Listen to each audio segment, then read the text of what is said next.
Hello everybody and welcome to Berringer, and this is a little layout as we go along update. Basically, above the station, as I showed you, there was this board for the town scene, and I've just taken the board off just like this. And what I was doing last night is I'm going to have this bus station, and I was working out how I was going to map it out and plan it out. So basically what I'm showing you is what I intend to do, and then showing you how it develops as we go along, as it were. So this is the first stage of it, where I've just mapped it out, and as you can see here is my little Leyland National, and essentially we're going to have angled bus bays. And the idea is based on, as I'm sure some of you know already, I'm a bus driver and I work for Stagecoach, so I go through some of the bus stations. So this is based on, partly based on Aldershot bus station, and also based on Basingstoke. So the plan is we've got our bus bays here as we go A, B, C, D all the way down to F. This is going to be paved, and all of this is going to be paved, and then there's going to be a control room box scratch built here. This is,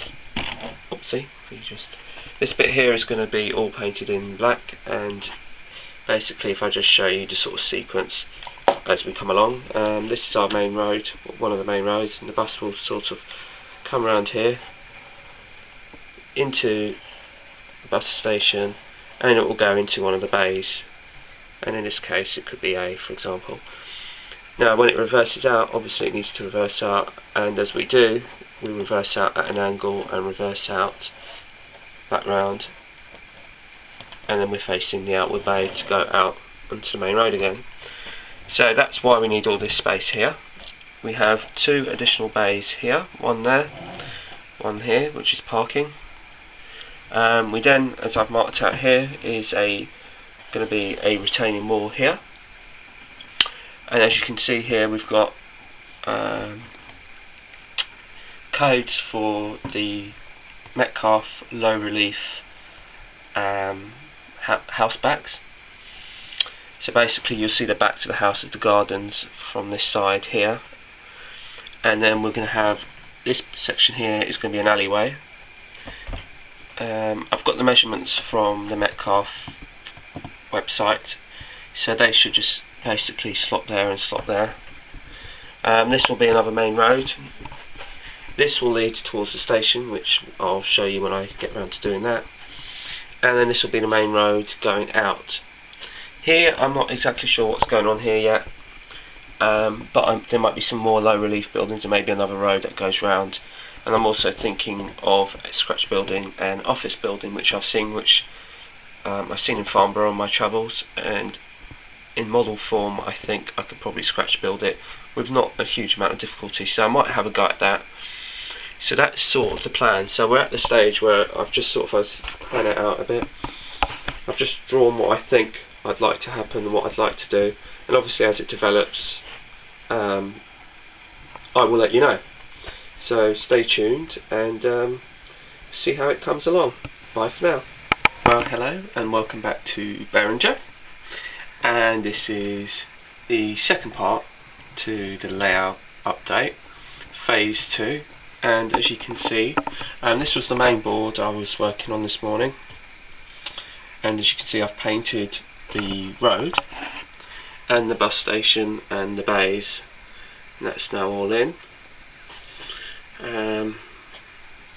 And then I've actually managed to do some work on the station side as well and put the road in here.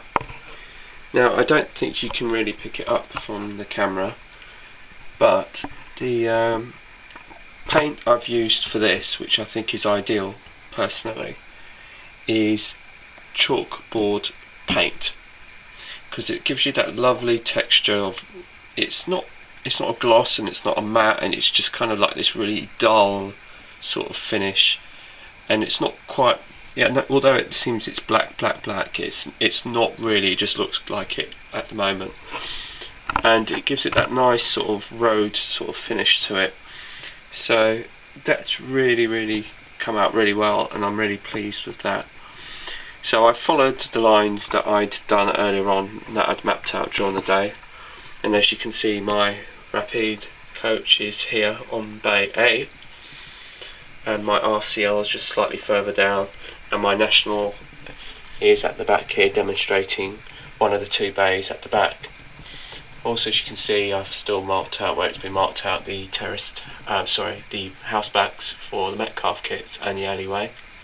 Now you'll also notice that there's a slight gap between where it ends and the back wall here, and that's because I've just allowed for the back seam, which is going to be on there, so that's obviously going to encroach slightly into the board, so that's why there's that gap there. So hopefully by the weekend it will develop even more, and you will start to see how I want it to come out. Now I've come up with some plans for this side, and along here I have seen some low relief stuff, either like a cinema or a bank, I think from Metcalf, which can be put there. But here we're going to be doing some scratch building, and I've been trawling the internet for photographs and photos of various shops and trying to get logos for various shops, such as the well-known like Sainsbury's, for example, and Woolworths you would have seen in the 80s. And also along here we are going to either do the office building or maybe a B&Q or something like that from the 80s, which is also not, I don't think it's too difficult to do either as a scratch build. So I've got some ideas floating around in my head to do with that. So obviously this is Station Approach, is what we're calling this, Station Approach, and this will be Oblivion Road, which will basically disappear into oblivion. The other thing is, here is going to be paved. Now I went into my local model shop today and I had a look at the Wheels Paving, and because of the way it's designed, I'm not entirely certain that the Wheels Paving is entirely flexible. I think it's pretty good, it will probably do this if I want to, but I had toyed with an idea which was in one of the magazines, I think it was BRM or something like that, that was suggesting another form of creating concrete paving and slabs and roads and things like that through a different technique other than the polyfiller technique, which a lot of modelers use. So I'm not really going to go with that, because that's going to be quite messy and it's going to be a bit tricky to do and get it level and everything like that. So what I'm going to do is I'm going to try this new technique, because it's going to be more flexible and hopefully it will come out to the way I want it. But unfortunately it's going to mean a lot of scratch building for me, and I haven't done too much of that, so it could either come out really great and I'll be really pleased with it, or I could end up getting really frustrated with it and think it's a really rubbish job or something. So that's where I've got so far. I guess it's phase 2 of it.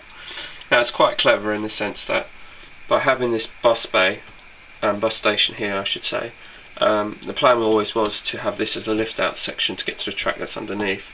Now the clever thing about it is, the less buildings I have on here, it's going to be less buildings I have to remove when it comes to lifting out the board, which is why we have a nice bus station. And obviously being a bus driver, like I did explain earlier, it is something that's quite close to my heart in a sense, because I do it for a living. And the terraced houses will probably be mounted separately on a separate board, which can then be also lifted out. So I'm not going to have this whole kind of damaging the scenery as I'm taking out the board. So that's going to be what I'm probably going to be doing there. So stay tuned for developments, and hopefully as the weekend goes through I'll have some more developments to show you and to bring to you. One of the other things I have done also is, you don't really notice it, but under the footbridge there's a slight lip where the boards came underneath, and it was bugging me that you could still see the MDF. So all I've done there is I've put some plastic card along underneath that so you don't see the MDF.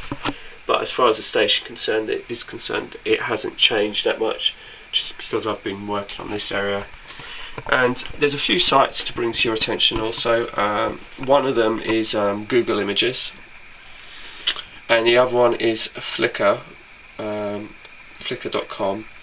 And the reason why I mention these is because I've been doing a lot of research, and it does pay to do a lot of research and stuff like that, and look at images to try and get what you want in your head to life. And that's how I do things. And I found a lot of useful information and a lot of useful images on them. And what I've actually done is I've created on my pictures a Berringer folder for my layout, not only of how I've been progressing, but also for research of photographs, because sometimes you've got references of how to go back to, and was this logo like this, or was the shot this colour or that colour, and you can have these sorts of pictures and references that you can go back to try and create the authenticity and make it believable. And that's, like I said, what I'm going with, but whether it actually works or not is a different story. And it's stuff like for road signs and things like that, and so if somebody looks at it, you don't have to necessarily say, for example, this is loosely based in the 80s to mid-90s sort of thing, and hopefully when people look at it, I don't have to say to them, oh, it's in the 80s or 90s, because you can tell looking at the vehicles that or the advertising or the boards or whatever, you can see that it is based on the 80s without actually having to ask. And that's a sign of a good layout, I think. The other thing is I wanted to sort of bring to your attention is I sort of said here a little while ago that I wasn't quite sure what was going to happen.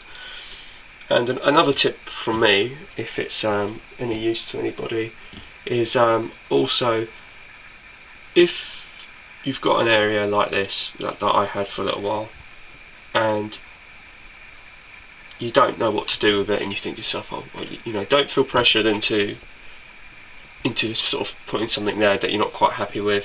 Just leave it, go back and do one of the other areas that you need to do, and hopefully the inspiration will just come to you, and then eventually it will just come to the way that you want it. Another thing to mention to you, one last thing, completely different, it's a tool that I wanted to show you. It's a very useful tool, and this is what it is. And for all you boys, it's basically it's a girly thing, but it does work. It's a portable foundation brush, and basically it's very, very handy, because what I use it for is I don't actually use it like that. You can get this, it's actually called an Eco Tools brush, and I get it from Boots, and I don't think you can really see it, but take it from me, it's an Eco Tools brush. And what I use this brush for, as I'll show you right now, is I use it for dusting the tops of coaches, because it's such a soft brush and it can get into all the nooks and crannies, and so when you're trying to clean the tops of coaches, it's a very useful tool to use, and that's what I use for cleaning tops of coaches and things like that.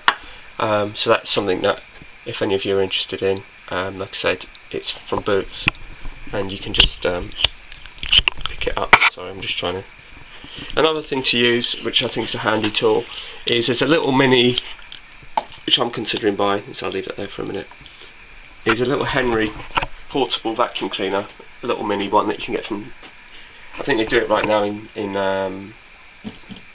WH Smith's. It's only about this big. It's for about £10, and the reason why I mention it is I'm thinking of getting one because I think it would be an ideal addition to the tools for when you start doing ballasting and things like that, and you need to pick up the excess ballast, or you want to just, like this, it's a bit dusty and whatnot. So when you want to pick up the dust and do a bit of cleaning, maintenance, it's quite an easy way of just, or you track cleaning and you've got the rubber and you just want to clean it up. Rather than get the big hoover out, you can get one of these little mini portable Henry ones, and it's only about like that big. So it's just a battery powered thing. I think they call it a desktop cleaner. So that could be another useful addition. So I will love you and leave you, and I'll leave you with my little image of my 50 for now. And thanks for watching. Feel free to comment and subscribe, and I'm sorry if I've rambled on a little bit. So take care and bye for now, and season's greetings. Bye.